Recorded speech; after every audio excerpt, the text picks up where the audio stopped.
আপনি যে ভদ্র, আপনার ভিতরে যে কিছু আছে, এটা প্রমাণের জন্য 3টা জায়গায় চুপ থাকতে হবে। নাম্বার 1 হচ্ছে, যখন কেউ কথা বলে তখন তার মুখ থেকে নিয়ে কখনোই কথা বলবেন না। কোনো একজন মানুষ কথা বলছে, তার সেন্টেন্সটা কমপ্লিট করতে দেন, তার কথাটা শেষ করতে দেন, তারপরে যদি আপনার কিছু বলার থাকে তাকে অবশ্যই বলতে পারেন। কিন্তু আমাদের অনেকেই আছে কথা সেন্টেন্স শেষ করতে দেয় না, মুখ থেকে টেনে নিয়ে কথা বলা শুরু করে দেয়। এই কাজ করবেন না, এটা ভীষণ অভদ্রতা। নাম্বার 2 হচ্ছে, যখন কেউ কারো কোনো আনন্দের কিছু আপনার সাথে শেয়ার করবে অথবা কোনো দুঃখের কিছু শেয়ার করবে, সাথে সাথে নিজের জীবনের গল্পটাকে সেখানে ইনপুট করে দিবেন না। আমারও তো এই হয়েছিল, আমারও তো সেই হয়েছিল, আমার ছেলেও তো ফার্স্ট ক্লাস পাইছে, আমার ছেলেও তো বিদেশ থাকে, আমার মেয়েরও এই আছে সেই আছে।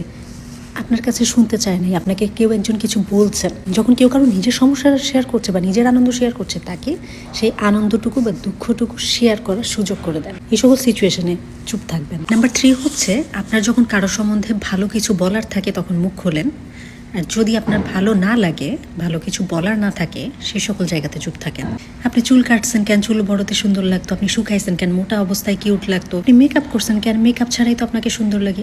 এইসব কথাবার্তা আপনি মনে করেন যে আপনি ভালোভাবে বলছেন, এগুলোকে বলা হয় অভদ্রতা। অপ্রয়োজনীয় অযাচিত মন্তব্য করবেন না, এগুলোতে মানুষ বিরক্ত হয় এবং আপনার সম্বন্ধে ধারণা পায় যে আপনি আসলে ভদ্রতা বোধ আপনার ভিতরে কম। চুপ থাকাতে যদি ভদ্রতা বোধ প্রকাশ পায়, চুপ থাকাই ভালো।